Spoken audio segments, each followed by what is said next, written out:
show. Always Irish show. Always Irish show. Sometimes it's good to just yell about football.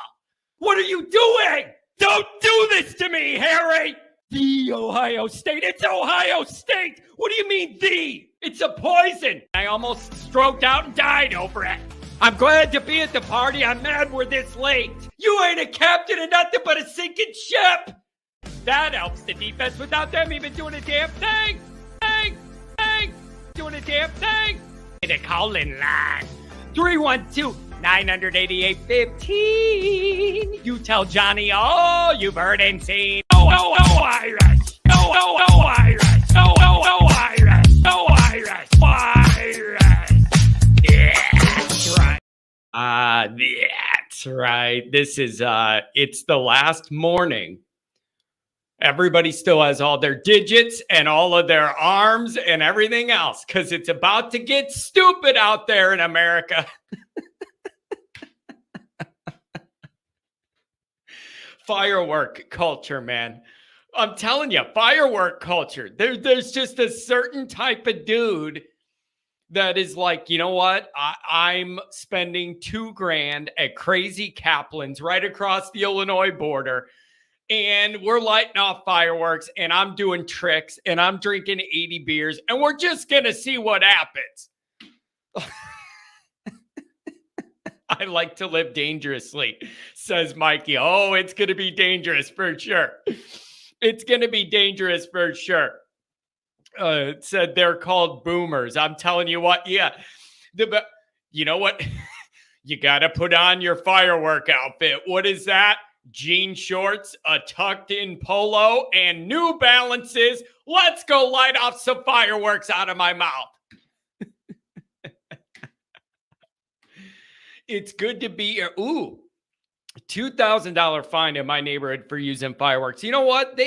A lot of these municipalities talk about like you're not allowed to use fireworks or whatever, and then it feels like Vietnam every week of the 4th of July. Nobody does a damn thing. So I don't know what the deal is. Here's the other thing I'm telling you right now. Somebody nailed me on this on the Monday show. Back off if I'm making weird mouth gestures. I bit my lip and then it turned into a whole thing. And now every time I talk, it rubs on my teeth and it's killing me and it stings. So back off.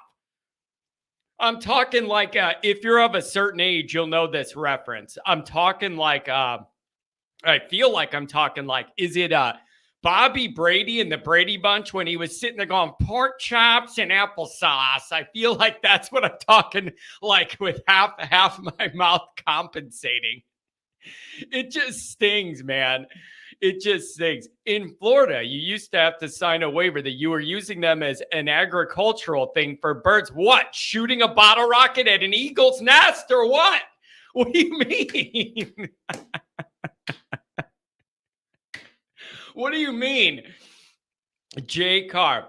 My dog has PTSD from loud noises because Northwest Indiana sounds like Afghanistan during the 4th. You want to know what's sad about that? I got 2 dogs. They're of the coon variety, different kinds of coons. And they're both well above 10 years old. The neighborhood started shooting them off the last couple of days. They don't even barely react. I don't think they can hear them anymore. They're hearing so bad from listening to me yell for 10 years. And I'm a little sad. The fireworks are going off and I'm waiting for my dogs to get all sketchy and they don't even blink anymore. I just think, I don't think they can hear it. I don't think they can hear it. Peter Brady, when it's time to change, you got to rearrange pork chops and applesauce. I remember from when I was a kid. That's how old I am. That my references are the Brady Bunch. Give me a break. Oh, I love this show. It's so silly many times. All right. Dr. John, he's going to be first up. Let's do first off his chat. Do another one. I got a couple things to go over, and then we'll get into this. Yeah, I see people of a certain age have their Brady Bunch references. Oh, man.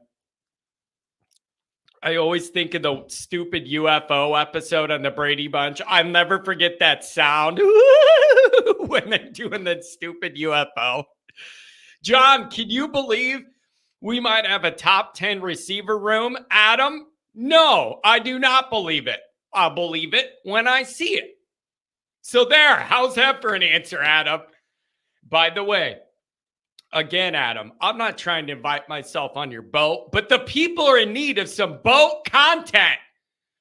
Imagine all the dumb stuff we could do on a boat for content, Adam. We could sing songs. We could go tubing and you could try and flip me off and have that on camera and everything. We could do the remake of the boats and hoes. We could do a remix. We could do a lot. We could get it cracking. So that's always an option. I think, you know what else I was trying to figure out how to do? Somebody got to help me with this idea. How do we listen? That top 10 wide receiver room. I saw that I saw that article come out, and listen, an article in the middle of the dog days of summer. Oh, the dog days of summer. That article saying Notre Dame might have a top 10 receiving room. Certainly, it's great to see, and it's great that you're even in the threshold that whoever's writing that article thinks that that's possible and likely or whatever. But I got to see it to believe it. Are you out of your mind? This is Notre Dame football. I got to see it to believe it. A top 10 wide receiver unit means Notre Dame's going to be really good.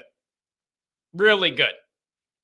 And so I just can't believe that till I see it. There's no reason. Listen, there's no reason. I'm being as fair as possible here. There's no reason to believe it is till you see that it is. And here's the other good news. You're going to find out week 1, not week 5. Your first big game against real talent's week 5, and you're able to score 46 points against Navy and everybody else before Northern Illinois, Miami, Ohio. No. Week 1, you're playing a real team with real pressure and some real talent. And you're going to know right then and there. Now, yes, theoretically, everybody we should get better as the year goes along, and the wide receiver room will come together, and they'll be better halfway through the year than they are game 1. Yeah, I understand all that, but you got to be good enough week 1 to win this one. I'm not looking for perfection. I don't need perfection week 1. I need you to do what you need to do to get that a win in the column. And then after that, we will sit there and deconstruct what was good enough to get the win, what parts still need to be better, whatever. I don't care, as long as we're having that discussion after a win.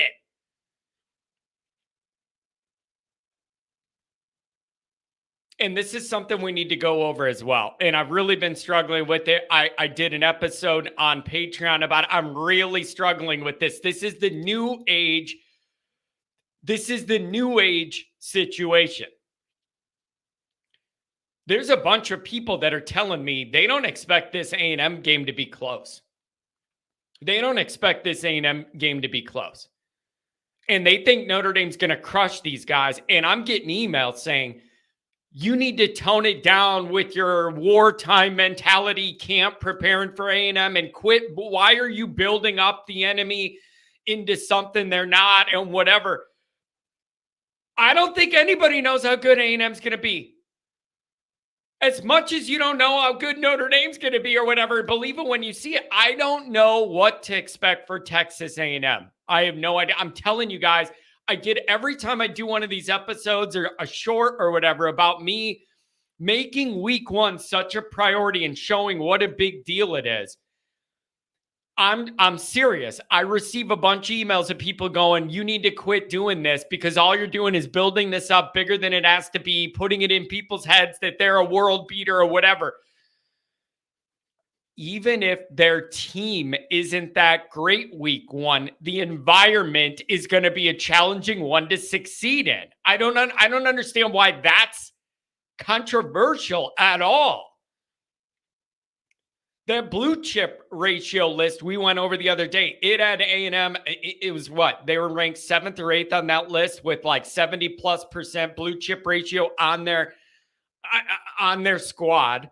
You got that heat, you got that noise. It's week one, and there's always week one variants and little weird things that happen week one that aren't going to happen week 5 or 6 with communication, or the first time you got to do it. Like, there's all these little things that go weird in week one that don't later. They can make or break you, man. They can make or break you. So I don't know if the Notre Dame people telling me to chill out on this concern and all that. I don't know if they're in their own head and they don't want to worry about it, so they're downplaying it like, no, they're no good. Don't worry, because they don't want to think about it, or if they just have this outrageous confidence in Notre Dame that isn't justified yet. Did you hear me? You could have hopes for this team. You could look at the roster, see a better blend, and by far the most well-rounded roster Marcus Freeman's had in Notre Dame. You could like those coordinators. You could love. I always talk about that balance of Notre Dame having a bunch of experienced older guys managing running a lot of these position groups, and then have some youth in there and some more athleticism to mix it. I love that blend. This is a great opportunity for Notre Dame. It's just, I gotta believe it to see it. I wasn't born yesterday. My entire last 30 years has been Notre Dame failing in these types of moments. You gotta prepare for A&M to be awesome, and if you kick the crap out of them, you're even better than you thought, and they're worse than you thought, and we're all above board. What is the downside in over preparing for what A&M's going to be? If they don't end up being that good, you're going to kick the crap out of them more if you're that much more focused all through August and building this up and everything. That's a good thing. And if your angle is, oh, John, you're building this up and it's going to be, you're building this up and it's going to get in the guy, and everybody's building this up too much and it's going to get in people's heads and the guys are going to play tight or whatever. If the media keeps saying this is going to be a tough one or whatever, bro, I got a couple of emails about that being like, you're just building this up and on the media, and then the team's going to get tight because you're building it. It doesn't need to be that serious to go beat A&M, whatever. Don't build it up into that. I got news for you. If anything, somebody yelling from their basement studio is going to affect that team, you're at the wrong place. You shouldn't be at Notre Dame. If you're going to shy away or shrink up in the pressure of being on primetime game of the week, you shouldn't be at Notre Dame. You should be playing or coaching at Central Southern State Online University, Phoenix. You don't belong in Notre Dame. This is why you come to Notre Dame. This is what you should want. All of America looking at you. The issue is Notre Dame's failed in these moments most of our lives. There ain't no way around it. It's got to be different. It's got to be different this time. And there's no leeway. It's got to be right away. Look at this. Is your concern greater with the wide receiver O-line for the opener? I'm going to go with the O-line only because if the O-line really struggles, you're not going to get much productivity out of that wide receiver group probably either. Here's the other interesting thing going on with the O-line. Dr. John, I'm going to get to you so you could go on with your day and your 4 dates with your 4 different girlfriend, play 6 rounds of golf, pet a horse, travel the country, whatever else you're going to do today, Dr. John, most interesting man in the world. You could film those commercials and it's just Dr. John in a hot tub overlooking the Montana prairies or something. I love this guy. The issue is with this O-line, I feel like the Notre Dame media overall, people who know more about O-line play than me as far as the actual X's and O's getting in there and roughing people up. Here's what's being talked about. And I would love to know what you guys think of this. You're going to have multiple, when we get to August camp, you're going to have multiple position battles along that offensive line where the option's going to be inexperience, but a very high physical athletic upside. But from young guys that are not battle tested on the field in big pressure packed real game moments, or guys that have experience, but they're just not that great and they're physically limited, but they have experience. That's really, really interesting. Could you end up in a scenario where the guys they run out there to start week one at a couple of these O-line positions may not last a year and you see a different type of rotation or a younger guy move in there? There's this inclination that you're going to have to make that decision at some of these spots. Do you roll the dice with a young guy that has huge upside but doesn't have a lot of playing experience? Do you trust a guy like that in that environment?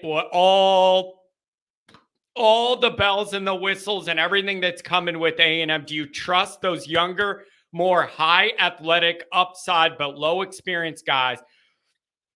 Or do you have to go with the experience, at least initially at A&M, because of the chaos of that moment? This is a big question. It's a big question. More experience but less skill versus more talent and more high-end potential, but not a lot of experience.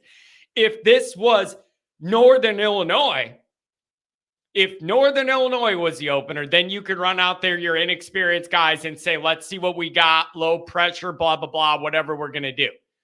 You don't have that opportunity. You better be damn sure what you're running out there, and they better be ready right away.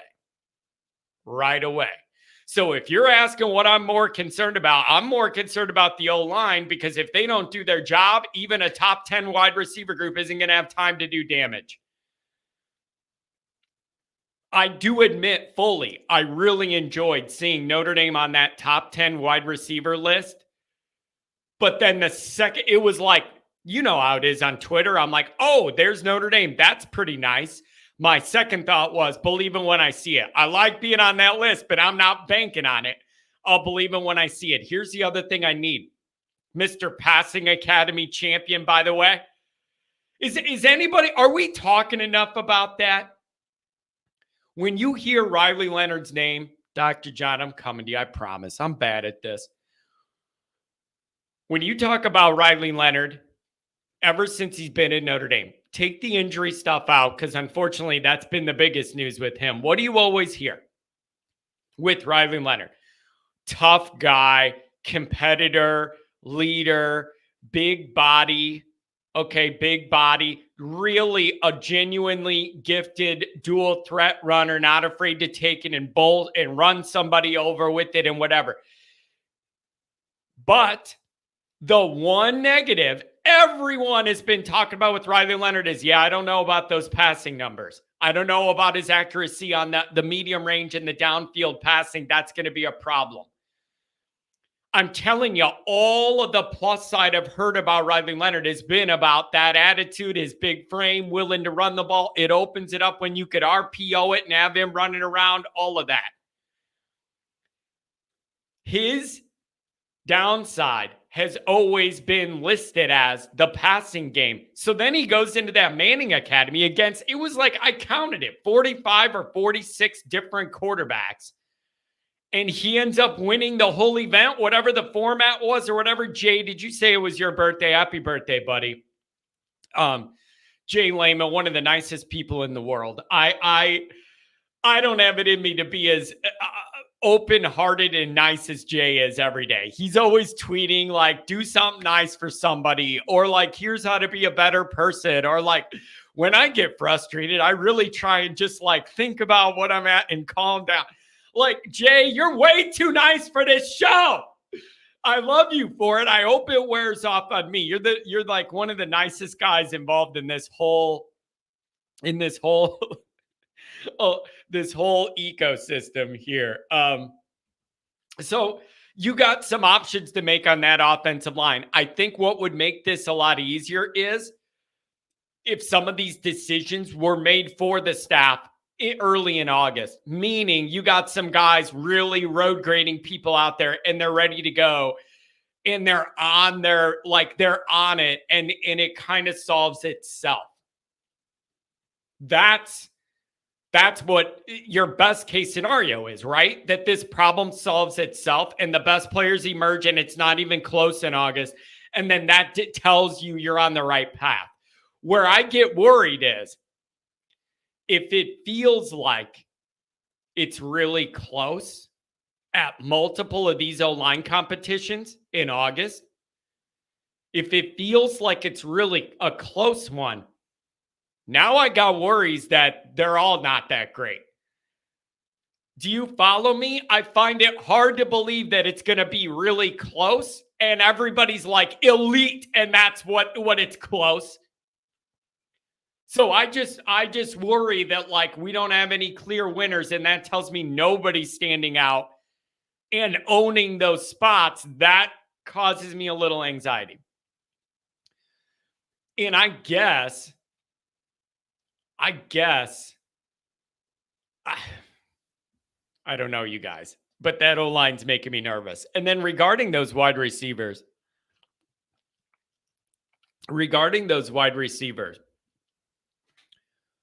let me ask this. Mike Denbrock's not afraid to let it fly.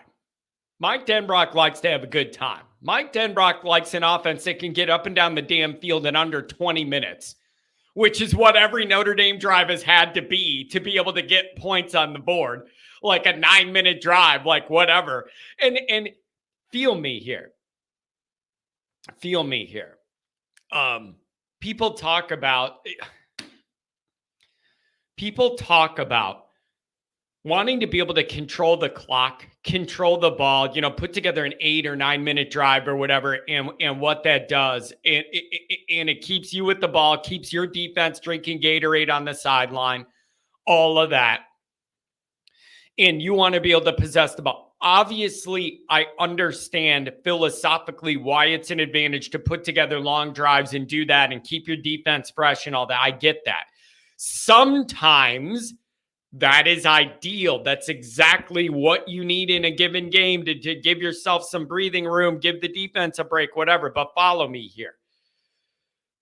When you can only score on 8 or 9 minute drives that are like 12 or 14 plays, look at all the things that got to go together to get you down the field, get that next first down. You got to have all these mini successes in a row to matriculate your way down the field when you're doing it that way.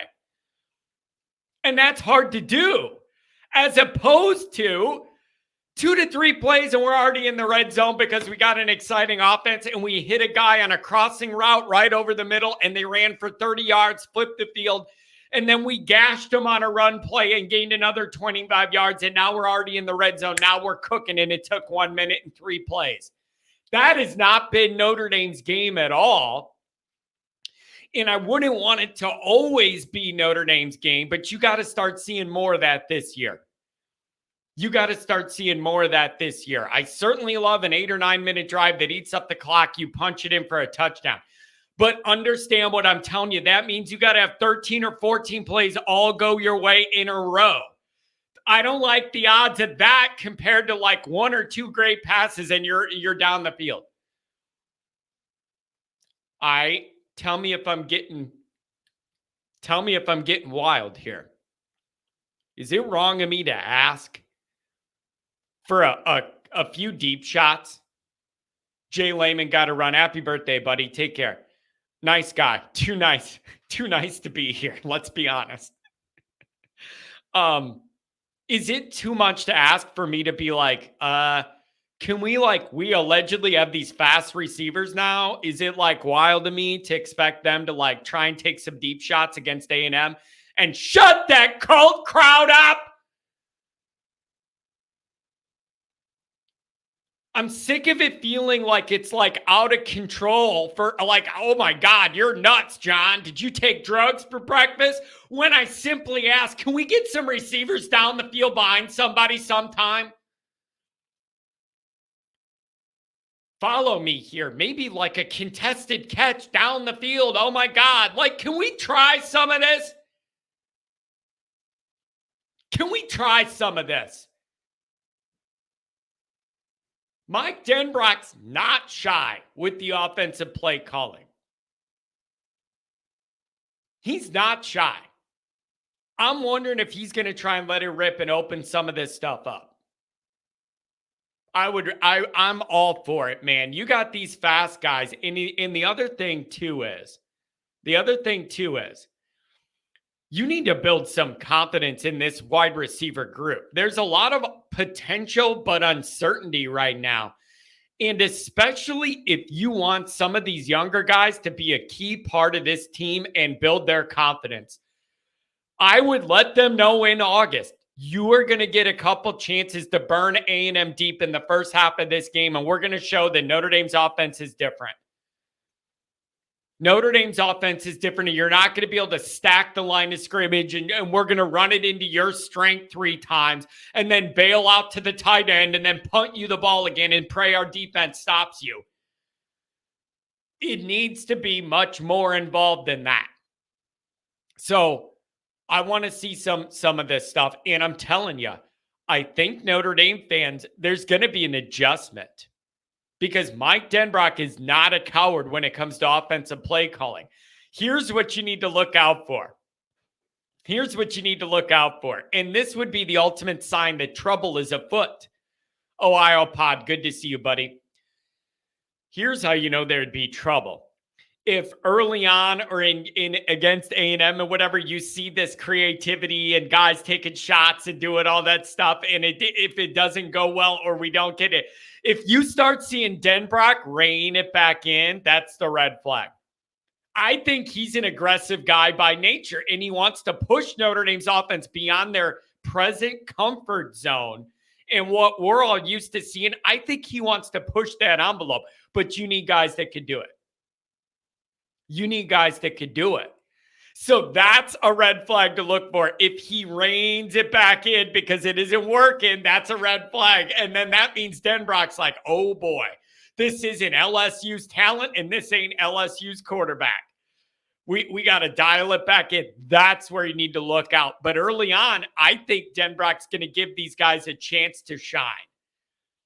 And it's incumbent upon them to take advantage of those opportunities against A&M. I'm telling you, Denbrock ain't a coward. He's not a coward when it comes to this stuff.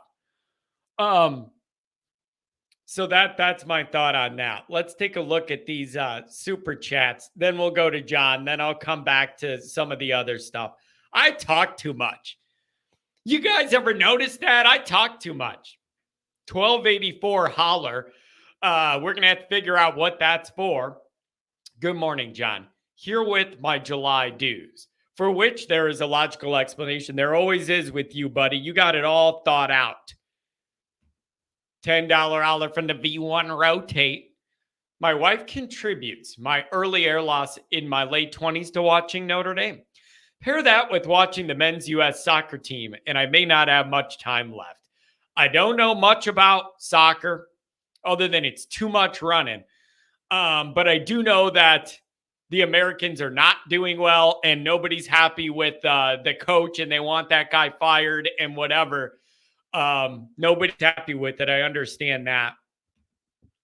$20 olive from my lawyer in Michigan, Eric. Thanks, buddy. He said he was flipping a house. So congratulations to you there on that investment. Look at those freakish Mickey Mouse hands John is waving around. You guys, you haven't noticed that about me after all these years. I have a regular sized torso, but I have very long arms and feet and legs. I don't understand it. I can't give you the answer. I do not have a big torso, but I have abnormally long like arms and hands and feet. I wear a size 13 shoe and I'm like 5'9". And I just have really long hands. I don't know what to tell you, man. The piano man, yeah. And one of these fingers is kind of broken. It's I call it the alien. But that's the deal. Oh yeah, perfect jazz hands. Maybe I should try out to be a Texas A&M cult cheerleader. Oh, go A&M. Ooh, go A&M. Join our cult. Doody doody do. Go away, weirdos. Seriously sick of these people already. Unbelievable.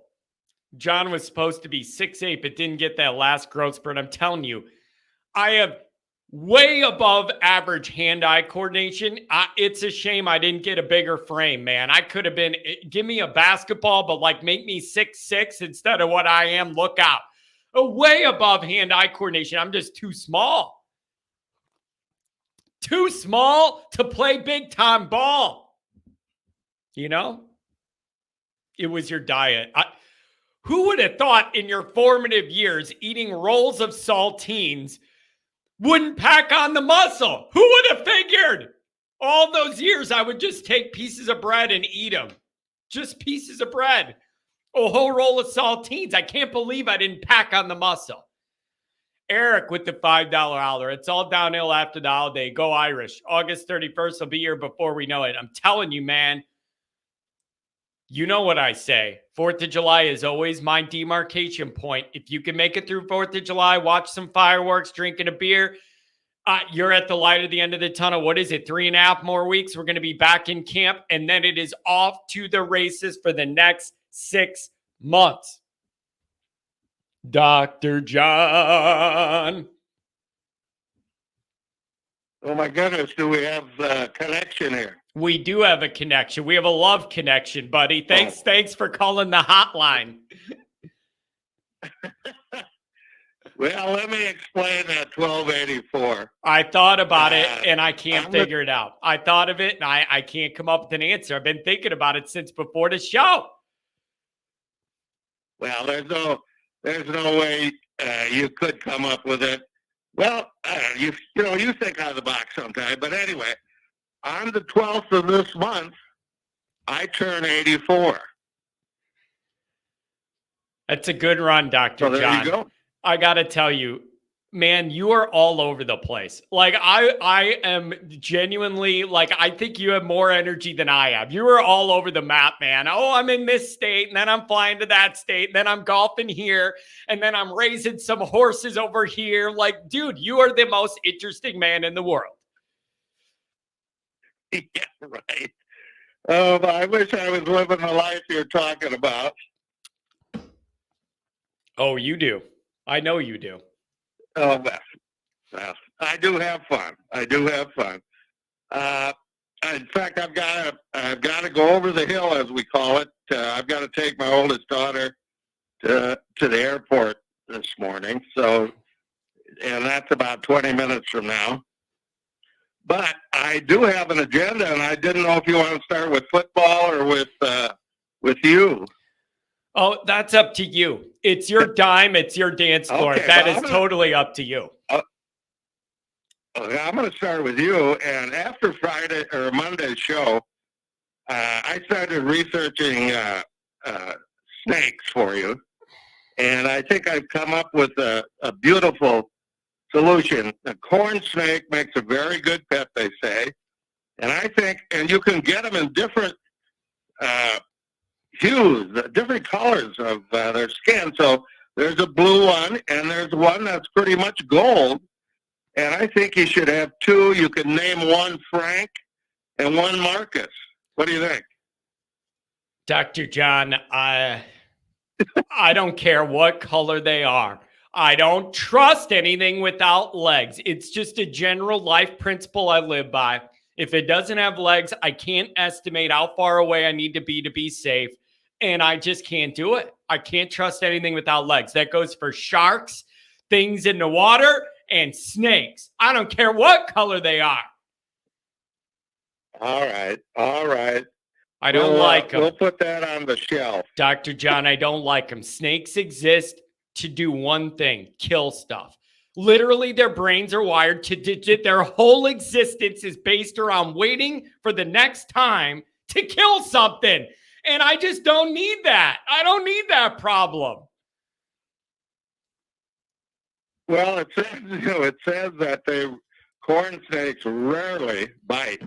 Yeah, sure. Yeah, rarely till John gets one. Like, you know how that'll go. Like, oh, yeah, sure, maybe. I read a story, Dr. John, I read a story the other day. Some lady in a third world country grew like a pet anaconda or something in her house.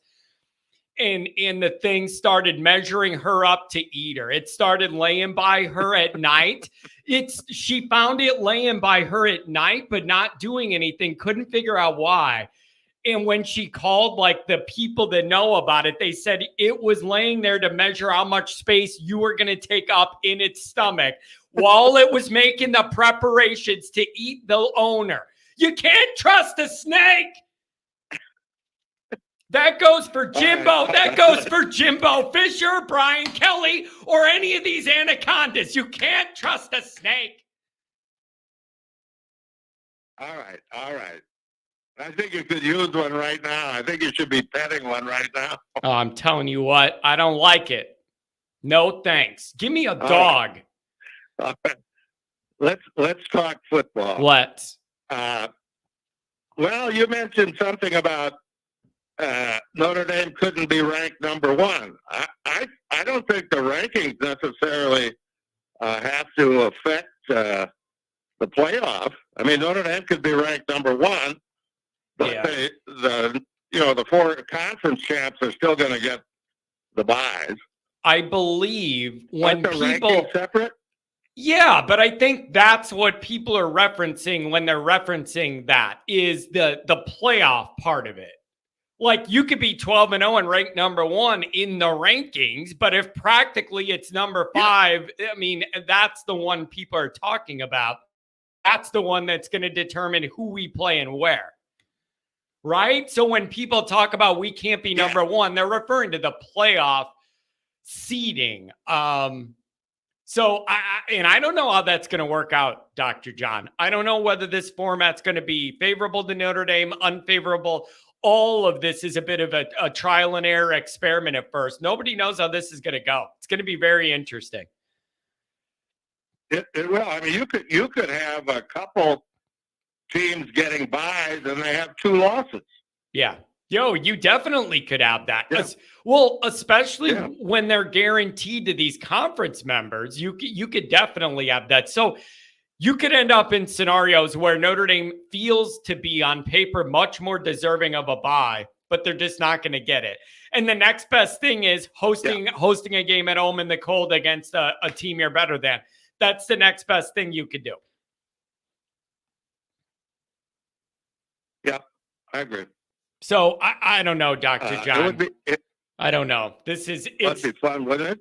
Oh, it's going to be this whole playoff thing is going to be really cool. It's going to affect the regular season. Each game means a little less. That's just a part of what this is going to be. But when we get into that postseason and you have all this newness and all these games that matter for another, like strung out another month, this is going to be a big deal, and we're all going to have a fun time with it. We just need our boys to be a part of it. I think we're going to be. Oh, you better be. Yeah, well, I'm more worried about games after Texas A&M than I am Texas A&M, frankly. Okay, so are you telling me that you believe maybe I'm overdoing it a little bit with the A&M stuff? Here's my thought, Dr. John. I don't see the negative in over preparing Notre Dame for that moment and all it will be. Like if you over prepare and they're not as good as we're worried about, then great, you're going to win by more. I just don't want them to be surprised by anything they see in that moment, whether it be their talent, the noise, the heat, whatever. I need you to prepare for this and get ahead of whatever's coming your way in that weirdo cult place. Well, I don't think you're overhyping this thing at all, and actually it doesn't matter, as you said. anything you scream and holler about is not going to affect how these guys play. I would certainly hope not. Otherwise, that's a whole different problem. Yeah. So yeah, I mean, but that's what people were saying. They're like, quit building this up. It's going to get in everybody's head and we're going to play tight or whatever. If anything, I think those guys to play tight, you need to be playing for the Phoenix Online University football team, not Notre Dame. Well, you're right. You're right. These people are acting like I did when I was 10 or 11, when the demon was deep inside me. Yeah, now I try to be a little more realistic about it. Yeah, yeah. So it's Dr. John. I have no idea what to expect from A&M. I have no idea. I don't know whether they're going to show up kind of put together and Mike Elko can put it together quick in August and all their transfers blend with everybody else and they put together a really smooth operation. Or I don't know if it's the classic, it's going to take you a while when you're a new coach to get things settled and they're a mess week one. I have no idea. I just don't know what they're going to look like. I don't know. Well, I think we can be assured that they're going to play good defense. And that's where I guess our worry comes in about the O-line, but I'm feeling better and better about it. I think Rudolph's a good coach. And somebody in the chat mentioned Wagner, and I had Wagner and Spindler and Tarek on my list as people who are going to surprise us. I think our O-line is going to be pretty good. There are a lot of people that want Wagner to win that job. He's putting on the weight. That was an issue early. He's putting on the weight. But that's a guy that's a guy that's going to be a really, really high quality lineman at Notre Dame. It's just a matter of how long it's going to take. But a lot of people really do think highly of him. And the weight was an issue, but he's starting to pack it on. And that's a big deal. We got a question for you here from our friend Mark with glasses, Dr. John. It says, does Dr. John yell and cuss during games? Or is he really chilled like he is now 24/7? That's a good question. Well, you got to remember, I'm at those games with my 3 daughters. They outdo me screaming, take a back seat. Yeah, you could let them do all that for you. Yeah, I like that. And you know what? You've had a lot of decades. You've had a lot of decades of yelling at Notre Dame under your belt. That is true. That is true. They still talk about the Alabama game back under Parsegan when I forget who caught the pass. Somebody refresh my memory. Anyway, it wasn't Casper, and I know Dave Casper, and I used to give him crap it was Weber that caught the pass. And I said, yeah, Parsegan didn't trust you, David. He had to go to Weber to win that ball game. But anyway, when that pass was completed, I literally fell on the living room floor. Yeah. Yeah. So that's part of the Dr. John lore with my daughters. So. Well, you have a lovely family. I'm getting excited to meet some of them in a couple months here. So I don't know, Dr. John, it feels like we're reaching up to my 4th of July deadline where the light officially becomes visible at the end of the tunnel. I do feel a little recruiting. We expect good news on the 5th, but there's a lot of other guys we are open would have maybe pulled the trigger for Notre Dame already after their recent visits. That didn't happen. So I think there's a little bit of wait and see and hope you get good news with this recruiting. I don't quite know what to expect. What do we have? 2 more slots to fill? I think you got more than 2. I think you got up to 4 or 5. Really? Oh, yeah. I think they're looking at, it depends who they are, but a couple receivers, both of those big linebackers. You want Blair, that's 5 right there. I know they would take both a couple of those receivers, Tanook, Hines, Meadows, whoever it could be, whatever. There's 2 of them. Faremo, Owusu, that's 4. Jadon Blair would be 5. That's 5 right there. They would take to add to this class. All 4-star plus guys. I think those, John, that's a good point, though. I think we should get used to bigger Notre Dame classes with the way the portal is and people moving out and all this. I think you should get used to some bigger classes. Well, they changed the scholarship thing where they're not going to base things on scholarship. They're going to base it on how many guys you can have on the roster. And I don't know if that's kicked in already or not. Yeah, it's going to be, I don't know either. And I know it's a really interesting scholarship deadline. It is nothing to do with the football season. You have to have that roster cut to the deadline the first day of classes of fall semester, which is really interesting to me. It's nothing with football. The rule is actually you have to have that roster, that scholarship number cut by the first day of fall classes. I'm going to start thinking Notre Dame's going to over-recruit and then figure it out from there. And so I wouldn't, if it's the right guys, you got 4 or 5 more spots in this class, easy in my opinion. It's got to be the right guys, though. Oh, okay. Yeah, got to be the right guys. And all the ones I mentioned are. So. All right, sir. You take care of yourself. Don't play with fireworks tomorrow. I know, dude. I got a monologue to go over on that. We'll get there. I don't want to see anybody blow their digits off. I mean, it's just not worth it, Dr. John. So be safe going on the airport run. Don't shoot any bottle rockets out of your window or do anything crazy, okay? I will not. Good talking to you, buddy. You too, man. Miss you. Have a good one. Take care now. Safe travels and happy 4th of July.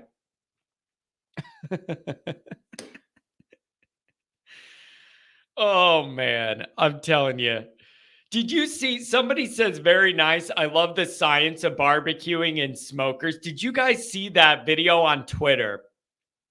It was, this guy was 574. You're coming up. This guy on Twitter, and he had a video of he bought a new grill, a new, whatever. And it was a charcoal grill, but a nice one, not like a round old Weber from when we were kids, but like a more fancier one. And the guy had a video and the bottom of the grill was like melting and expanding. And the paint was peeling and things were like things were leaking down. The paint was peeling off. And the guy did a video. And he was like, I just bought this grill today and put it together. This is the first time I'm using it. I don't understand why it's melting and falling apart. Is this normal? Bro, the dude dumped the charcoal all in the bottom of the grill and then lit it and then put the grate on and then was cooking the food. But he never put that grate that separates the bottom of the grill from the charcoal. So he put it all right on there and it was melting the bottom. He didn't realize you need that other grate to provide that gap between the bottom and to provide the air you need to get it going. I mean, I don't know, man. You may not have ever grilled before, but haven't you ever been to one? Like, I get it. If you like aren't the one who's ever done the grill before at your place or whatever. Have you never seen a cookout? You don't have to have done it. Have you ever seen a cookout? Anyways, so we just had the extra part lane. He just must have thought it was an extra. I mean, dude, that thing could have melted. I mean, you could have done Grandma's cremation on that grill. He had that metal so hot. I mean, everything was burning. I mean, my word. Unbelievable. So while we're talking about that, I'm going to do this now. Then we'll go to the next caller, 574. So, Ohio podcast, 'tis the season for Back It Up, Terry. If you don't know what Back It Up, Terry is, you need to go to Twitter and you need to look for it as soon as possible. It's just one of the most genuinely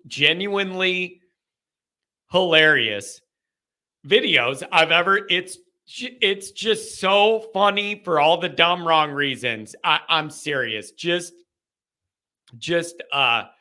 look it up. Back it up. Tara, what did you do? Oh, Lord. Back up, Tara. What is you doing, Terry?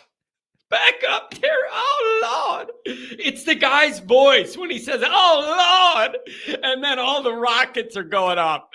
John doesn't trust Terry. He can't use his legs. I said things that don't have them, not that they just can't use them. Those are different things. Tom Frawley, it's good to see you here, buddy.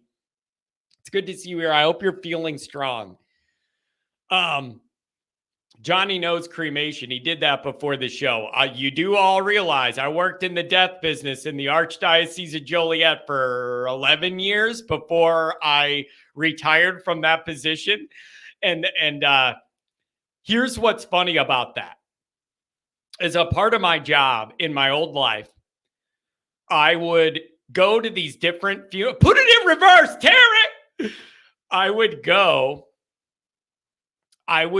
to these different funeral homes, pick up urns that need to be buried at my cemeteries that I oversee. So somebody would get it mailed there from, grandma died in Florida and she's old. They cremate her in Florida, send her to the funeral. And then they call me and go, John, can you pick up this urn and have your grounds guys bury it? Or we're going to have a service or whatever. Anyways, a part of my job was to make the rounds to these different funeral homes, make sure all the legal paperwork was put together with these urns and what they needed to do and all the money, and then go back to the cemetery, give it to the union grounds guys, and then they take care of the burial, whatever. Here's the funny part. Could you imagine the looks I receive when I got 4 or 5 urns sitting in my car seats and I drive through like McDonald's at lunch to get a burger?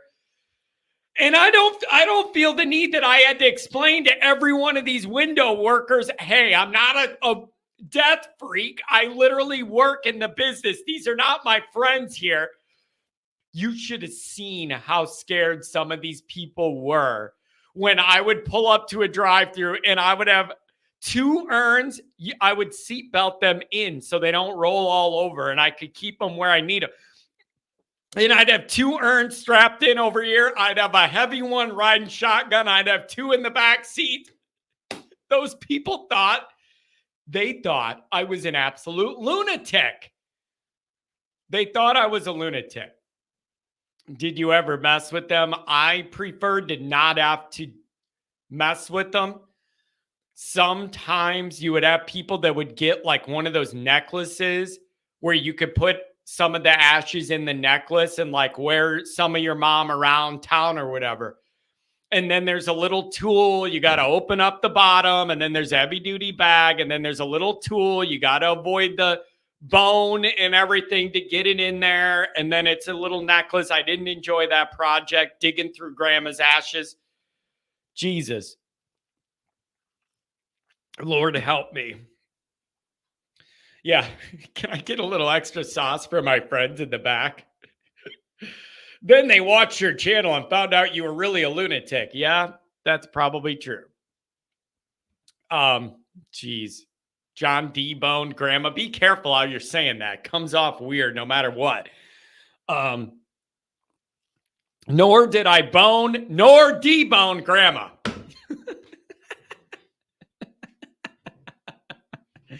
I'm just telling you, in the cremation thing, it really did ruin the funeral business.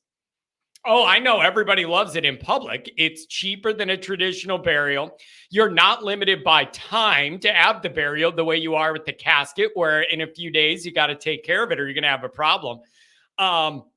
So for a lot of reasons, and then the virus, cremation really did rise, and it killed my margin. I couldn't make any money anymore in the death business because cremation's so cheap compared to those full-size casket services I was selling. So Made it an easy decision to move on over into Always Irish headquarters here in the basement full time.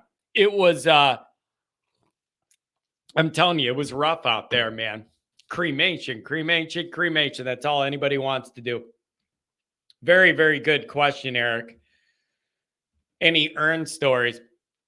Honest question. What's the Catholic stance on cremation versus traditional burial? The Catholic Church approves of cremation as the final disposition of the body. That is not an issue. Here's what becomes an issue. It isn't the cremation part the church has a problem with. They want all of what gets cremated to end up in a blessed Catholic resting place, meaning like a Catholic cemetery or whatever. So they're fine with cremation as the disposition of the body, but they don't approve of we cremated and then we dump some of dad in the golf course, some in the pond, we put some in a firework, shoot them off. You don't think that's a real thing? That's a real thing. People will put some of dad's ashes in a firework, have a party, blow them up. So they don't approve of the scattering and the separation of all the ashes, and they don't want it on your mantle at home. So they're fine with that as the final disposition, but they really want it to be in a blessed Catholic cemetery for perpetual soul maintenance, let's say. So that's the deal with that.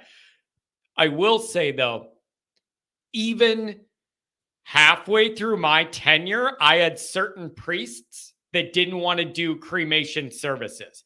So even 5-6 years ago, we would try and set up funerals, and there were certain old school priests that did not want to do a service because they were so traditional and old school. They didn't want to do the cremation blessings. It's so popular now, they all do it, and it's just the way you got to do it. So that's the answer to that. That's the answer to that. So Dr. John says, some of my dad's ashes are on a golf course and in Notre Dame Stadium. Here's my answer to that. I understand the church's official position on this. I also believe there are exemptions that God's going to give you. I also believe there's exemptions God's going to give you. When I stroke out live on this show and whoever I trust puts some of my ashes at Notre Dame in a spot I'm not telling anybody other than who needs to know, I'm going to be able to die with full confidence that I'm right where I need to be, and God's not going to, Jesus, God, whatever, isn't going to hold that against me. I want a God exception. How much? It's got to be pure intention and pure hearted where you know you're doing the right thing. And me having some of my ashes where I'm going to have them put at Notre Dame on the low key, totally good. Totally good. Don't worry. I'm a burial expert by proxy now. Use them for Ash Wednesday under the Leahy statue. John, what am I supposed to go lean it over and put myself underneath it? John and the tulips at the ground. Nope, these are all good options, but they're not it. It's off the beaten path. It's off the beaten path. So it isn't going to be one of the popular touristy places.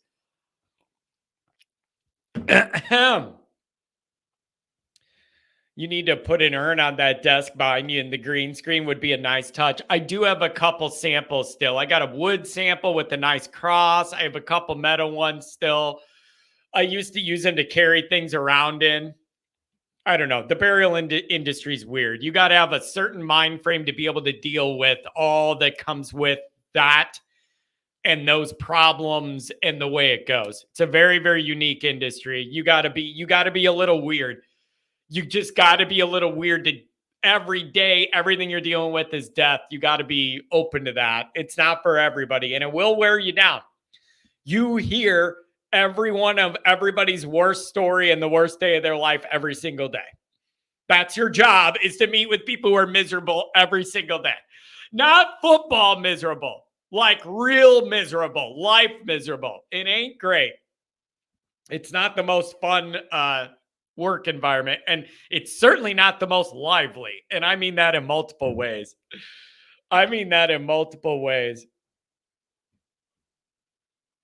Oh, man. Let's see what's up, 574. Give me some more. Good morning.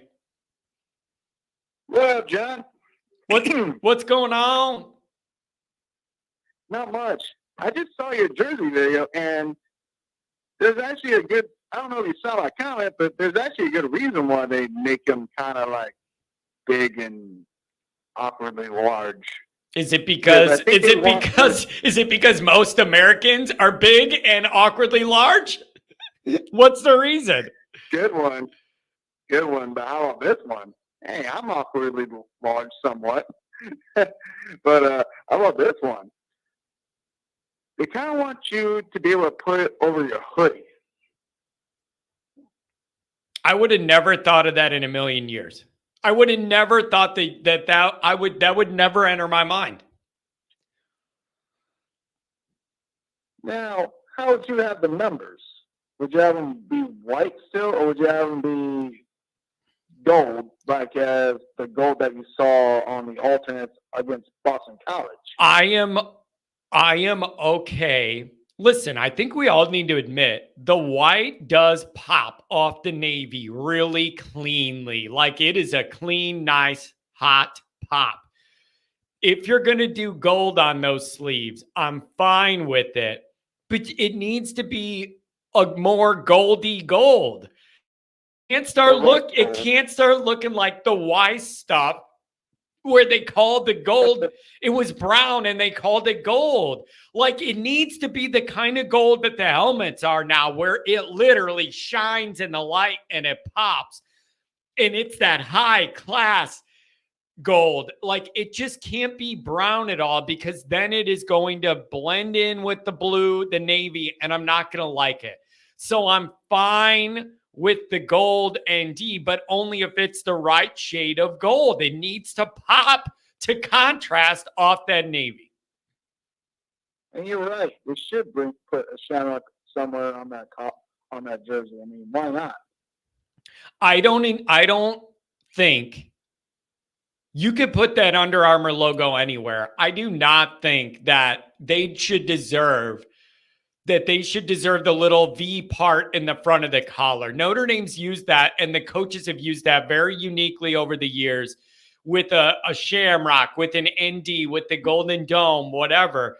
I would prefer they don't get that spot, but that's a really minor argument. Like if you go win your games, I'm not going to care that much what you're wearing, but that's a minor argument. I don't love that Under Armour gets that front and center location. I understand that. What was I going to say? Oh, I'm curious. Do you want anything Notre Dame related that you have customized, like with your name or something? Because there's this one place I got my name and my friend's name put on our jerseys called the Dugout in South Bend. Oh, that's pretty cool. Dude, I'm always looking for stuff like that, although it's usually weird. Like I had that green blazer embroidered with Always Irish on it. Like, yeah, I might need that again, actually. I have some ideas for some embroidery I need. All right. Well, if you're going to do this, they may take a little while to do it. So if you want to do this before the season, you might want to consider getting in line now. Hold on. Oh, by the way, our names, I thought they were going to stitch white. They actually put the right gold. That's interesting. That's really interesting. Yeah. So I don't know. Are you convinced that those are the new jerseys? Like, do you think that the one that we saw in the bookstore and all that, they're going with the gold ND, right? Like that's finalized, right? I don't think they would do that and then finalize that. That would be very strange if they did not. But we shall see, because I think they finalized those, though. Yeah, I don't know. I know there's always these little changes. I don't care what you do as long as you win your big games. I really don't. So whatever they're going to do, but I just don't. I don't know. I need everything to pop. That ND on the shoulders pop really cleanly. And if you're doing it, fine, but it needs to be the right shade of gold. Let me ask you this, since it seems like you're into this part of this. Let me ask you this. What did you think about the era where, not era Parsegian, what did you think of the era where instead of the ND on the shoulders, they had the numbers? Was that the Weiss era where they went away from the ND and it was that your jersey number was also up on your shoulders? What did you make of that iteration of Notre Dame's uniformity? Well, Nick, like the number that was on the shoulders, as far as I can remember. Yeah, that's and then they put the Notre Dame logo on the collar. Nick's feelings, I don't have an issue with it because those are the first Notre Dame jerseys. I started watching Notre Dame like mid 2004, like somewhere in that area. Yeah, well, then that's good for you. That the Bush push was one of your earliest watching Notre Dame memories. That's pretty good. Yeah, that's a good start. That's a good start to let you know what was in store in your Notre Dame life, buddy. It was a good one. Yeah, should have let Jarrett score on that fourth down play. Matt Ryan even said in an interview with Julian Edelman that it's a good thing they hawked Dwayne Jarrett because if Jarrett scored, they would have went down and scored on them. He actually said that. It should have just never gotten to that point, man. You had them. You just needed to make one more play. Just get your finger on one more ball. You just needed one more play. And you know what? It reminds me of that Ohio. It reminds me of the Ohio State situation in so many ways. All you needed to do is find a way to make one more play, and you absolutely did not do it. Well, number 13, I'm not trying to dog him because, he's a college athlete. He's a young dude. He had one job. It's just to tackle the dude before he got to the first down marker. I'm more mad about that. Yeah. How about this one? This what really hurts me. Oh. But it really hurts me. The fourth down play that inspired Ohio State their first score. It's not really them doing that. It's just the way they did it. They have estimate in the backfield, and they try QB sneak. Even if he doesn't get the first down, if you're gonna get beat with your best stuff. Yeah. Don't get beat doing this. Yeah, it's just rough. And so I was a changed man after that day. What was I? 20, 21 years old, something like 20. And my soul left my body. I've never been the same since. Like that took a lot out of me. I'm not kidding. I felt my soul leave my body. It's never returned. That was the moment. And it hasn't gotten a lot better in these big games ever since then. And the Ohio State one was very reminiscent of the feelings I had that night. And it was very, very awful. And I hate it. Let me ask you about some current football. Are we overblowing this A&M matchup? Like, are we making too big of a deal of what it means or not? Or what do you make of this? All right. Here's what I find interesting. They like to talk about being an SEC stadium. Okay. Other than Johnny Manziel, they have not been relevant since they joined the SEC. I'm sorry, I can't call that an SEC stadium. You have to be relevant in the SEC for me to call that an SEC stadium. Other than Johnny Manziel, they've been very close to a bottom feeder. I mean, they only average like 4 wins a year in SEC play. I don't understand the SEC talk about Texas A&M when they don't even play like an SEC team. They were probably better off staying in the Big 12 or going to a lower conference. No offense, Aggies.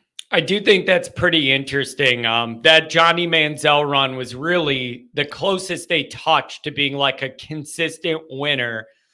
But I always feel like they have talent on that roster. And I know that's a very difficult place to play. Those two things are always in my brain. Yes, it's a difficult place to play. But it's not impossible to win. It's like the difficulty level, yeah, it's high, but it's not like going to Oxton Stadium or going to Ohio Stadium or going to Death Valley. Yeah, because those teams actually win in those stadiums. Man, yeah, that is a good point. They're only somebody did put out a tweet about this saying that they were only like barely 500 for all the hype that stadium gets and the environment that it creates. They're only like 500 or something in the last 20 years, something like that. So it hasn't translated into that, automatic success, but it's just a tough, loud place to play, man. Yeah. I dog them, but I honestly think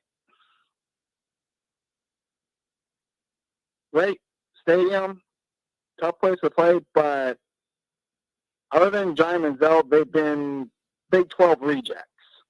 Yep. Well, hey, we gotta prove that trend is continuing. You just do. And I don't know what to expect, man. I don't know what to expect. I believe in Mike Elko. I know that team's going to be a lot better. Year 2, when they come to Notre Dame to start the year and we host them, they're going to be in a lot better position than they are now, no matter what. I believe that, and that's something we're going to have to deal with the following year. Yes, it's at home. That helps, but they're going to be a lot better. So how do you balance that out? I just don't know what to expect. And week 1 always comes with variance. Always. Weird stuff happens week 1. There's just a lot on the line. There's just a lot on the line. Remember what I told you about week 1 losses? They're like torn ACLs in Notre Dame. Yeah, it's bad at recovering from them, so they cannot afford to lose this one. Yeah, it's a big moment, and practically, perceptually, for Freeman, for the team overall, for the confidence, for the recruiting, for the fan base, this is a big moment. There's just a lot riding on this year, and it all starts week 1. Everything week 1 is magnified. Good or bad, everything that happens in week 1 is going to get magnified. For better or worse, it just is. And I have a nice little talk to the Notre Dame team, and I'm going to do something similar to what you just did on this show. All right, guys. You guys know what you need to do. Don't let this crowd intimidate you. And if you guys see a receiver catch the ball, get first down, I hope you're just as mad as Happy Gilmore was when that alligator got his golf ball, so mad that you yanked that ball out of his hands and it's your ball. And also, getting a sack is not enough. Getting a pass breakup is not enough. Even getting a turnover is not that much to satisfy me. If you're still on your feet and you got that ball, that end zone's calling your name. I do like that. Get out there and do not let them intimidate you. You know what that is? That's the old Lovie Smith, the Lovie Smith Bear stuff. When they made their Super Bowl run, he told those defenses, man, it ain't good enough to get a turnover. You got to score with that thing. You got to hawk to a score on that thing. Yeah, you got to make these. Even though it's not Friday yet, you have to be Debo on the field. Yeah, I'm telling you, man, this is a big moment, and anything could happen in week 1. And I need Notre Dame to handle their business. Perceptually, it's such a big moment. Can you just imagine the nightmare this whole season's going to be if they lose week 1? You could end up going 11-1 overall. If you lose that one, everybody's going to be miserable, and you could beat Northern Illinois 100-0, and no one's going to care, and I'm not going to care. Like, you need the A&M one. It doesn't matter how much you beat Northern by. It does not matter. I need you to win week 1. You got to get it done. Let's have a little fun. Second to none. How about this one? Now, I don't understand the ridiculous hype on Florida State. They have DJ Uiagalelei at quarterback. I'm like, we have this guy down. We own this guy. It's going to be really interesting to see.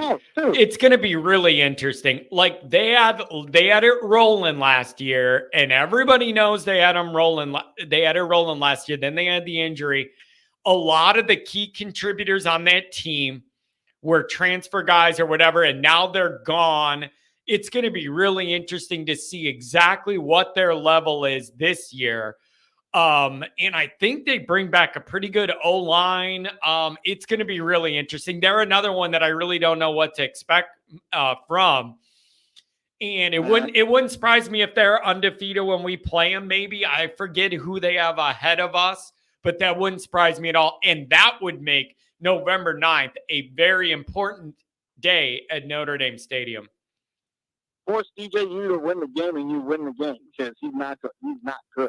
Yeah, I'm sorry. He's the reason why I got on the field, where you couldn't even see that field.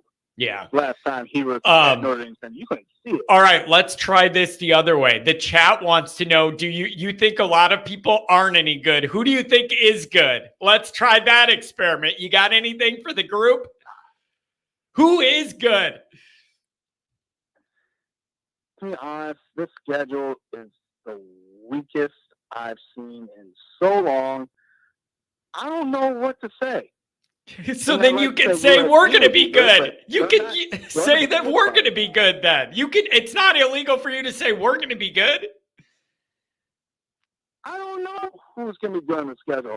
Maybe Louisville. That's the closest I'm talking about. I'm not going to say Florida State's going to be bad, but they're not going to beat Notre Dame with DJU at quarterback. They're not. Hey, Mason Plummer, I don't know if you're trying to call the call-in line or not, but you're calling my cell phone. So if you're watching this and you hear this, call the call-in line, not my phone, buddy. Anyways, if you hear the beeps. Hey, man, I really appreciate you giving me a call. Do you plan on blowing off any of your digits with bottle rockets in the next couple days? I don't know about that. I mean, I need to have all my fingers, including my middle one. Yeah, especially for football season. You got to have that one working. Hey, if it wasn't for my cousin being bothered by that weather, I would have been the fan that went to the field and John Caleb Williams. I was going to flip him the bird. I wanted to flip him the bird for that. Yeah, it was pretty funny, though. You can hear him on the tape going, "Where's your nail polish now? Where'd it get you now?" It was a really good troll job by the Notre Dame fans. I was going to troll him before the game. It was, man, you got a lot of football bitterness in your heart, my friend, and it warms mine. Keep it up. Have a good weekend. Thanks for the call. Thanks, man. Have a good one. Man, that dude, we were all over, man. We were all over the board on that one. Anyways, 247 also said Meadows is back and forth with Bama and Notre Dame. Here's the thing with that. I did a Patreon video about this. I don't remember what day it's going to post. So that's really think about how interesting that is. Let's assume the reality is Meadows is down to Notre Dame in Alabama, and you're sitting there with your family or your people, and you're like, here's the top two, whatever. Those are such divergent paths in so many ways. Like, that's not like LSU or Alabama, Georgia or Alabama, Ohio State, Alabama. Like, to me, those are really, really similar. Different logo, similar way of operating. And then you have Notre Dame. And nothing about the way you matriculate through Notre Dame. That's my second use of matriculate this year. Man, my brain's working today. These are just so incredibly divergent life paths between Notre Dame and Alabama, or Notre Dame or any of these SEC teams other than, if you were going to Vandy. And it's really, really interesting to me that, like, those are the options. If it's LSU or Alabama or something in Georgia, those are all pretty similar to me in just in terms of, like, how they're set up and structured and what it's going to be like in your day-to-day life. Notre Dame's just a totally, totally, totally different world. And you're going to have to pick what's the right path for you. You're going to have to think about short-term gain versus long-term ROI. Jack Sacco did all of the numbers, and there's every single calculation there is available. shows if you go to Notre Dame as a football player, whether you go to the NFL or not, you're going to make more money over your life than you are in the SEC or in the Big Ten or really anywhere else, literally anywhere else. The Notre Dame guys always over the long term end up with a higher ROI for their whole life, whether football's included or not, if they go to Notre Dame. That's just a fact. But everybody wants different things. Some guys want what they want early and whatever. And they don't want to wait or don't want to do that work or don't want to have to go to school or whatever. That's fine. Commander says, I can't see A&M scoring over 10 to 17 points versus the ND defense. Yeah, that's a good position to be in. If you could hold them to 10 to 14 to 17 points or whatever, you got to think Notre Dame's winning that game. And we all know Notre Dame's offense is going to be a work in progress here early. What shouldn't be is bringing in that defense and shutting them down. For as much uncertainty but hope that there is with the offense, that defense needs to come in and just do their thing right away. Like, I fully expect that defense to be on full tilt, ready to go right away. So, whatever. I just need... They've been the foundation. They've been they've been the main driver of any success Notre Dame's had. It shouldn't end here. So year 3, what's it going to be? I need to see that. I need to see that. Let's see who's messaging me. Did some news happen or something? Why are people calling me? It's weird. I always tell you guys, whenever people keep calling me, either somebody's dead or something stupid happened with Notre Dame. That's it. The only time my phone ever blows up, someone I know is dead, something stupid happened with Notre Dame. That's about it. So I get concerned when I get a bunch of calls. My word.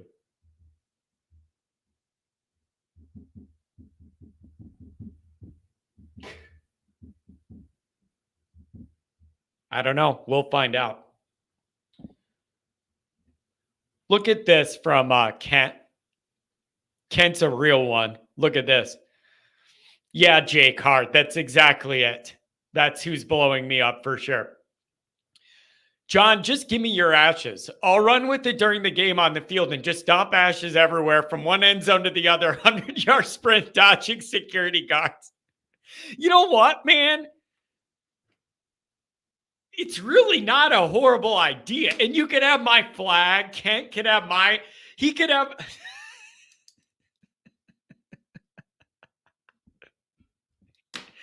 He could have my flag in one hand, my urn in the other, run on the field, and make sure it's a windy day off that lake in South Bend. And my ashes, it's just the cloud is going and it's going into the field turf, and there's nothing they can do, and he's just running, and there goes John. There he goes. Oh boy. Let's be realistic. If I get cremated, the ashes are going to be it's just going to be one little pile. I'm so small. The ashes are just going to be one little pile. That was an issue we ran into all the time when you cremate somebody that's too big to fit in the urn. And then I tell them, listen, Grandma was large and in charge. We got an extra 10-pound Ziploc here. Go do whatever you're going to do with her because it ain't fitting in the urn. Oh, man. Oh, that's funny. He'd be running. Oh, God, that's just a funny image. A very funny image. Let me address a couple of these chats that were funny before we started. There's a magic in the sound of his podcast. Here comes the Irish of Notre Dame. Arm in arm go SPF Bleiberg. Here come the trolls of Notre Dame. It's there's a lot of trolls that hang around Notre Dame content. It's kind of cool though. I don't think I'd want it any other way. EJ Holland is a clown. He said Michigan taught. I don't remember us cheating and picking up underage kids. So confused. He is the most unprofessional person I've ever seen have an official recruiting beat job with a major outlet. And it's not even close. He is the number one most unprofessional person in that entire niche. Disingenuous, lies, makes things up, manipulates, changes realities. No moral compass whatsoever with the way he does his work. Here's the other thing. He was a Notre Dame guy. Not for that long. Barely at all. Next thing you know, he pops up at the Michigan site saying it's a much better fit. My friend, I totally agree with you. I totally agree with him. It indeed is a much better fit. A whole group of classless people are engaging with content from a classless content creator. So I totally agree with EJ's assessment that the Michigan beat was a much more natural fit for him since he has no values, no morals, no integrity. So yeah, it is a perfect fit. There is no one who operates more unprofessionally in the entire recruiting industry than that guy. And he's enabled by the Michigan fans that eat it all up. They love the lies. They will never stand up to it or say, this doesn't feel right, that you're manipulating the truth to prop up Michigan football. They don't care. They're all cult members and they don't care.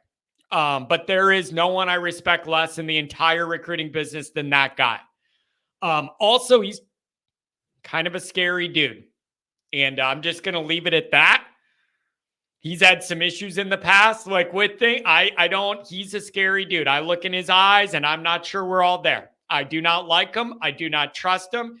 And he's just not a good person and he doesn't deserve to be in this niche.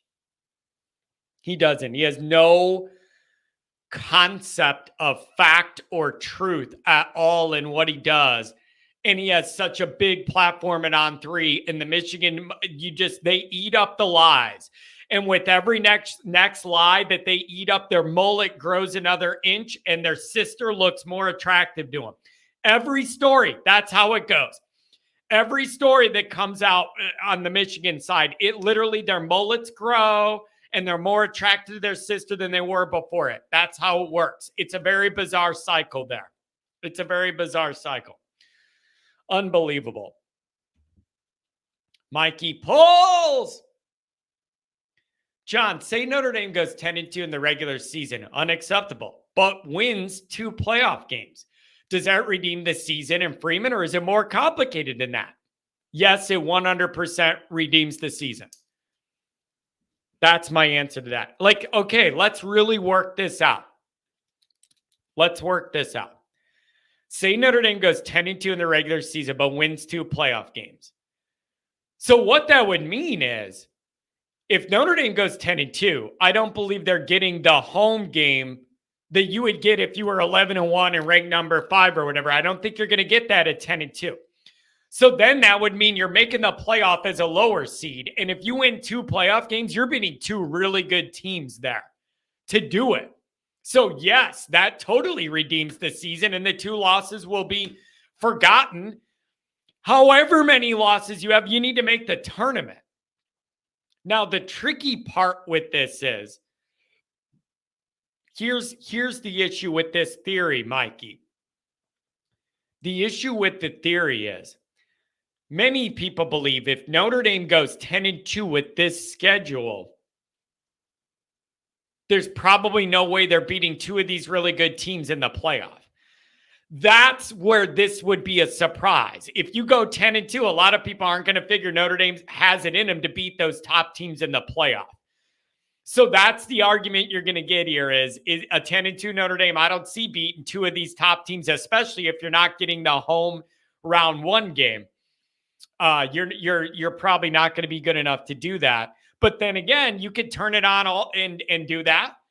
Look at how many Major League baseball and hockey teams struggle, get into the playoffs as a wild card, then they turn it on and they're really good in the playoffs and they make a lot of noise. if you get in, no matter what the record is, and then win a couple rounds, that's going to be considered a really good year. It's just with 2 losses, I doubt you're capable of beating up on a couple of these good teams in the playoffs. So that's kind of how I see that.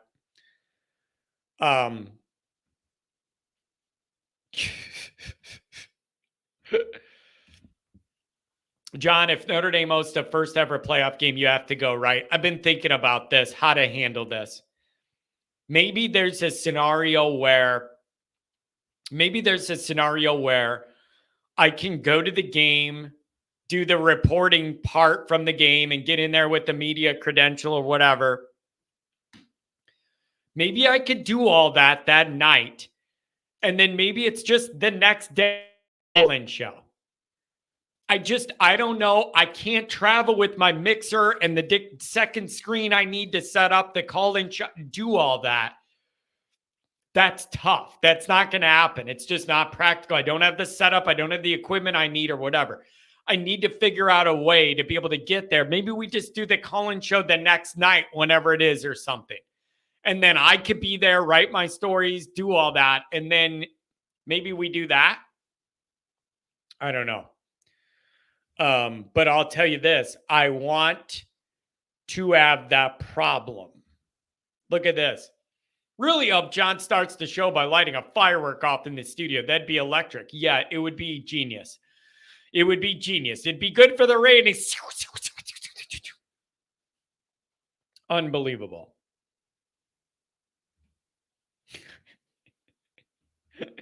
My main man Martinez for the phone lines, Johnny. I appreciate that very much. What if we use a couple bucks for maybe a couple of it's for a couple Miller Lights? What do you think about that? Maybe we use it for that on the holiday week. I don't know. Look at this. Holtz, my beer. It's been a while, fam. Had a lot of life changes. I have a beautiful baby girl now. I would like to congratulate you on that. Your life's going to change a lot. It's going to be really interesting, but congratulations. That's fantastic. And thank you for, as soon as things calm down, coming back over here. It will change you. Second you have that baby girl, everything changes. It's weird, but football doesn't mean as much as it used to, and nothing does. It's just weird, man. Something about being a dad to a girl changes you. It's weird. It's bizarre. John, do you prefer Riley Leonard getting less attention than Artman did? I do. I think he's going to be much better. Here's what I think.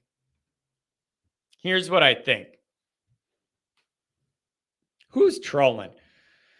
I don't think there's any doubt. Riley Leonard's getting way less hype and attention than Hartman got. Way less. And I think there's a couple reasons for it. Number one is, I just think Hartman was round 2 at a transfer quarterback. You're open, could change things with Cone. And then Hartman, and neither one of them was able to win Notre Dame's toughest games on the schedule. And that's why you bring in a guy like that on their last year. Can we be crystal clear about that? That's why you bring in those guys with 1 year left where it's not a developmental anything. It's got to win now. Neither one of them were able to win Notre Dame's biggest games on the schedule. And one of them was Cincinnati at home, and the easiest schedule Notre Dame's ever going to have. And Kelly and Cone couldn't take advantage of it. Hartman last year had some good times, had some bad times, and you ended up with a record no one's happy with. And go figure, you fell short in some of these key moments. So a part of the muted hype with Leonard, I believe, is directly tied to the other guys haven't changed Notre Dame's overall accomplishments. So people are now going, okay, whatever. Like, do what you're going to do, but I got to see it to believe it. I got excited twice and it didn't work out, whatever. Here's the other part. So I think some of it is people got overexcited about Artman, and maybe I'm partially responsible for that problem. I mean, whatever, fine. Some of that was the business stuff. I needed to promote the event he was doing, and I did my best to build that up. Like, I openly admit that's part of the equation. But then here's the other part. You get Riley Leonard in here, and then you have the injury stuff. So you already had not the same level of excitement as like when Hartman announced.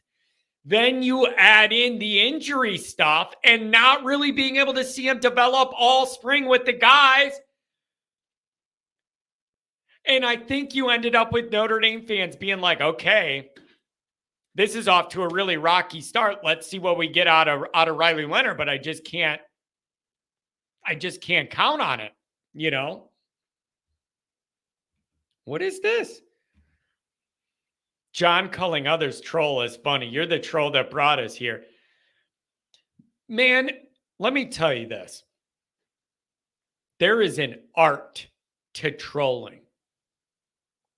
There is an art to doing that the right way. Like, not everybody's meant to be a troll. You have to have the proper blend of intelligence and delivery, and you got to have a perfect grasp of the linguistics of how you want to promote what you're trolling in your angle. It's a very fine art, and it isn't meant for everybody. There's a lot of people that think anybody could be a troll. You can't. To be a proper troll, you got to really have a unique skill set. You got to have a unique skill set. I remember one of the things I'm still embarrassed about. I was trolling LSU people when we got Denbrock, and I was in Florida for Christmas when all that happened. And I was drinking all day because I'm on vacation and whatever. I'm drinking all day and I'm on there trolling LSU people about this and that. And I said something, but I misspelled one word and it ruined the entire. I was like borderline depressed for a day and a half. I misspelled one word in what I was trying to get across, and I'm still devastated over it. It was just, it was just not a good performance, and I got called down on it. I misspelled one letter in one word. It literally ruined my day for like a day and a half. I just couldn't handle it because I made the mistake. You can't delete it. You just have to eat it. And I was devastated I made the mistake. And I opened that door to let the LSU people dunk on me on that one. It was very, very frustrating. It was my mistake. I made a bad error. And it didn't hit the same. And that's on me. But trolling is a skill. Trolling is an art form. You got to really be good. You got to really be good. Like a troll, you can't just be like, Notre Dame sucks because you haven't won since the 80s. You got to be creative. You got to be witty. Like creativity and being witty is a big part of this. It's a big part of it. And you need to do it. Kind of a reminder here, you guys. Don't be idiots the next few days over the weekend, please. Just don't do it. Don't drink and drive. It's just not worth it. We already talked about my former job. Every 4th of July, it was busy for me because there were kids drinking and driving that didn't come home and didn't make it. And I got to meet with the parents and bury their kid on and meet with them the day after the 4th of July. Every year without fail, there was a couple of them, and it was all, I'm just a wasted. No, I'm going to be young forever, and I could drink and drive. You drive off a bridge, they're dead. And then I got to meet with this devastated family. Just don't do it, you guys. I've seen way too many lives ruined. Professionally and personally by drinking and driving. Just don't do it. It's just not worth it, man. You got Uber, crash somewhere, have somebody pick you up. I don't know. Have it make somebody be sober. I don't know, but it's just not worth it. So don't do it. And that's personally and professionally from what I've seen. Don't do it. Also, don't blow your arm off. Don't blow your arm off with these stupid fireworks. It's unbelievable. It's unbelievable. I can just see it now. On Twitter, the videos are amazing. Hey, Lonnie, give me 3 more shots of that whiskey, 3 more Miller Lights, and a Roman candle. I'm going to shoot it off in my mouth. Like, dude, it's just not worth it. It's just not worth it. Oh, Sly, I'm with you. Let me show you something, kids. Hey, Fire Marshal Bill. Hey. Oh, man. So it's just not worth it. But, dude, it's so funny to me. These dudes are like, I'm going to drink 80 beers. I'm going to have one of them extra long smokes, so the ash and the fire's right there near our pile of fireworks and all of my kids. It's just the most dangerous scenario possible. Hey, how much you want to bet I can light off this bottle rocket in my mouth without getting hurt?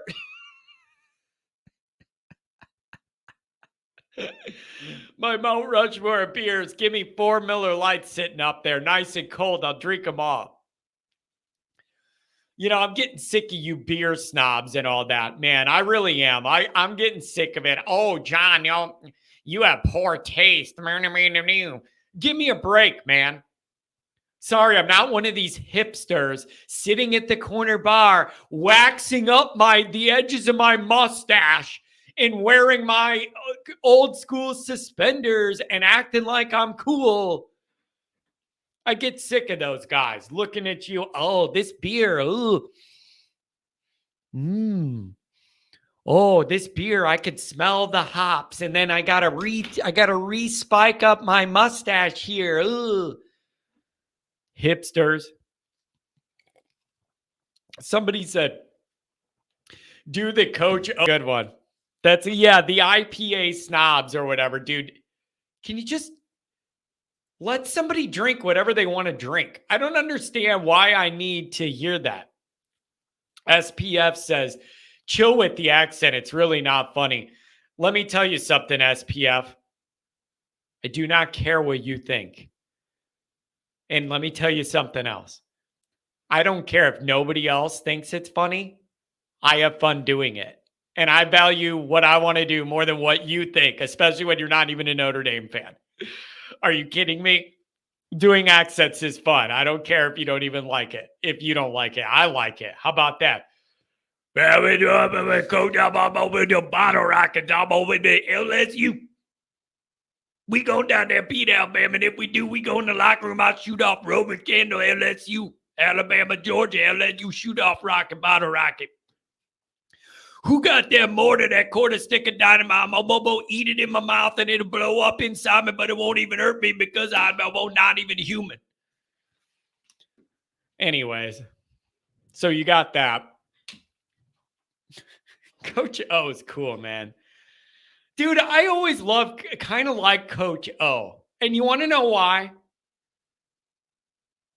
Because there's nothing fake about Coach O. Are you following me here? Like, I genuinely mean this. Follow me here. Follow me. I'm not saying Coach O is going to win like a literary contest, that he's going to write some novel or give me some philosophical theory on something. That ain't his thing. But that guy's so genuine to who he is and how much he loves football and how much he loves his guys and wants to like protect his guys and all that. I respect that. I respect that a lot. Like an old school tough guy. And there's just no false front to what he is. Like you want to talk about opposite ways to coach at LSU. You have Coach O, who just throws it all on the table. This is who I am. This is how I live. This is how I talk. Like, this is what I believe. There's no veil. There's no like, I want to appear this way, but I'm really this way. There's no of that angling. Coach O is just Coach O. And I love and respect that a lot more than Kelly, who's always playing games and wants you to think he's one thing when he's the other and wants you to think he thinks this when he really thinks that. Everything Kelly does has an angle, 5 different angles, and they all lead to his ego. It's just a matter of the route they take to get there. His whole thing leads to his ego being pumped up somewhere. It's just a matter of how many turns we got to take to get there. Is Texas A&M a business trip? Yeah, Texas A&M's definitely a business trip. Unbelievable. All we need to do is clock in and clock out. And then I sit in my cubicle and I do my spreadsheets. And then we play a football game with no emotion, all monotone. And then we get on a plane and we go back home. It's just business as usual. Said a loser. Said a loser. Okay, this ain't no business trip. Oh, Coach O, you see him on those videos at spring break? My man was wheeling and dealing. Hey, Bo, give me that quarter stick dynamite. Put it in the alligator mouth, blow it up, send that alligator head down to Florida. Get in there and get in their head before we even go play a blow up alligator head.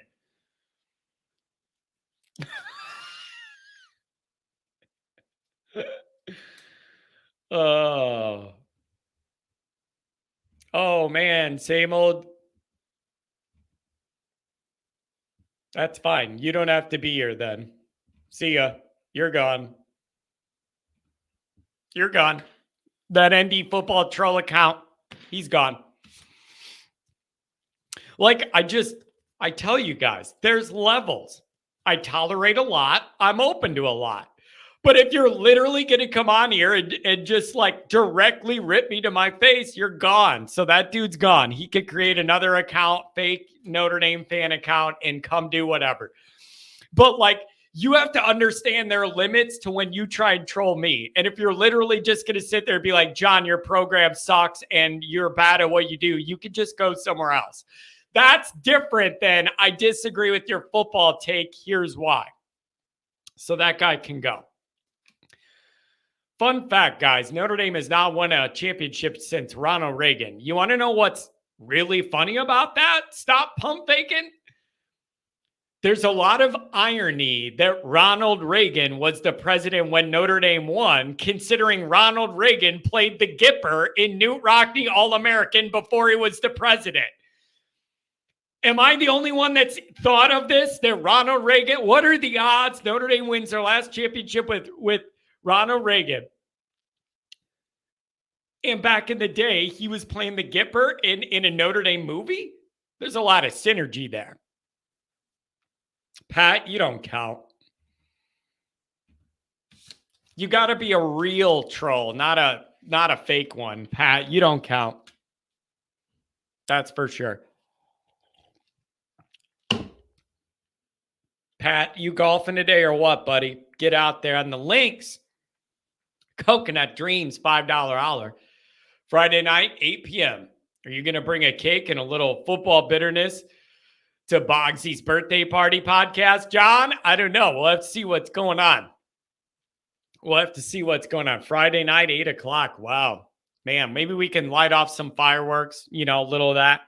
Boozing at the lake. What's going on? Nothing, Pat. We're going to do some boat content. That's what's new, Pat. Boat content. On yours, on Craig's, on Adam's, whatever. People want boat content. Think about what we could do. That goes for Adam, too.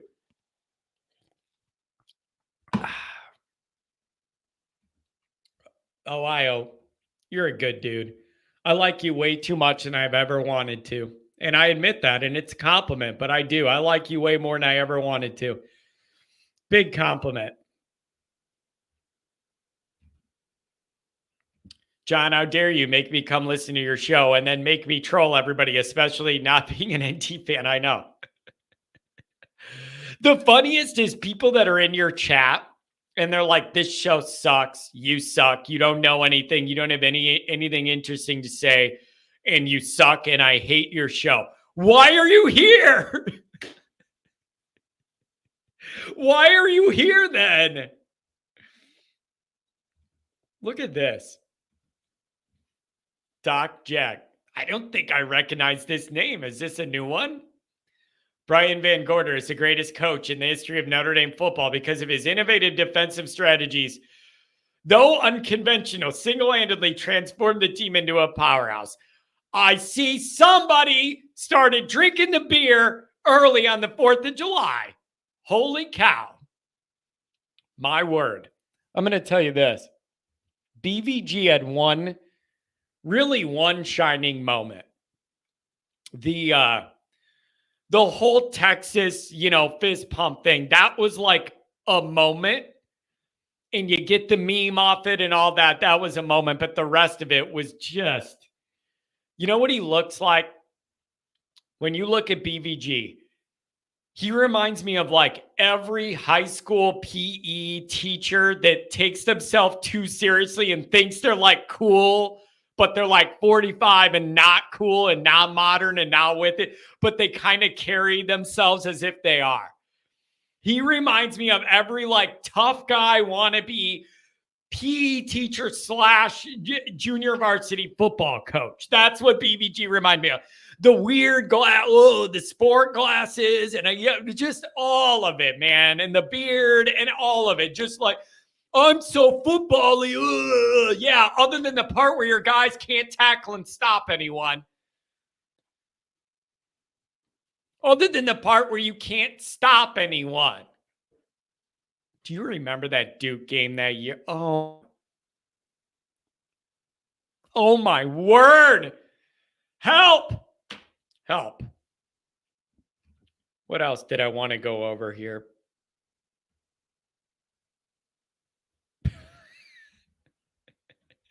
Man, people really want me to blow my hand off with fireworks for entertainment. It's a little wild. That's how we wore out offenses, John. Yeah, you did. Definitely, we wore them out because they're running down the field to score so much they got tired. I'm going to tell you what. The only redeeming quality of 2016 is it made me start this show.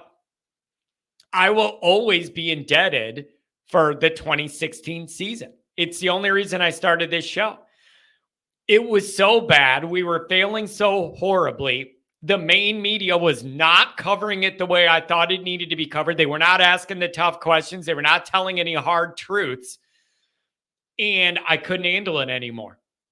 And so that's what made me start the show. So without that nightmare, I wouldn't be doing this. We wouldn't have the call-in shows or whatever, man. So I don't know. I just want to know how many hot dogs you're going to down tomorrow. You know what we're doing? Niece's birthday tomorrow. And the one thing she wants every single year on her birthday is to go to Portillo's for lunch. So I don't know what the night's going to look like. But we're going to Portillo's tomorrow, and I'm getting myself one of them beefs. Yeah, I'm from Chicago. I want one of them beefs. I don't get it dipped, though. Nasty. Disgusting.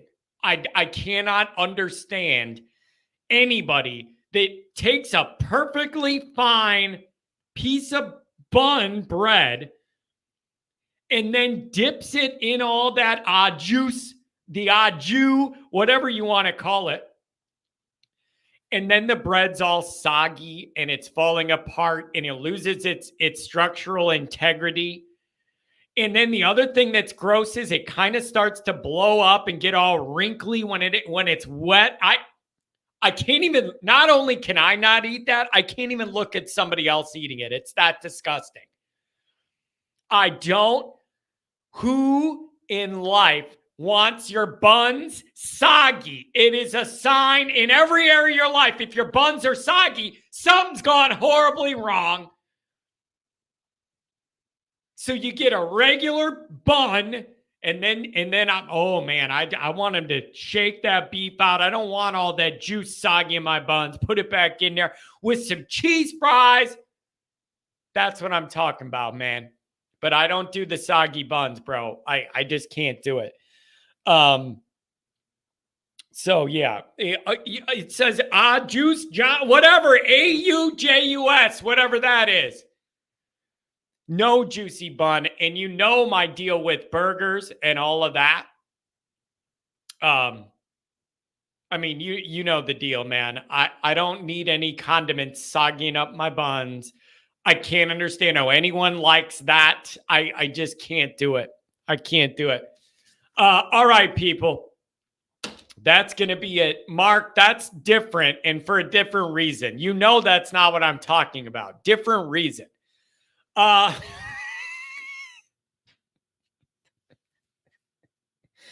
This has really gone off the rails. We need to end this show. Thanks to everybody that's been here. Happy 4th of July. Try and relax. Have a couple drinks, cook out, watch somebody else blow their arm off with the bottle rocket, and enjoy the last few weeks where you're going to have peace and quiet and calm in your life, because the storm is coming and it's going to be a big one. It is going to be a big one. This is a big year. So everybody, I do mean it. Have fun with your family, but be safe. Don't drink and drive. Don't shoot your eye out. Don't do any of that. But thanks for being here, you guys. It really does mean the world to me. There's so many of you that want to help get us through the slow time of the year and find enough to be entertained and talk about till we ramp back up in the season. Yeah, Coach O said, God bless America, Bobby, America. America number one. Just like us when we play Alabama number one, just like America number one. We gonna win, baby. See you later.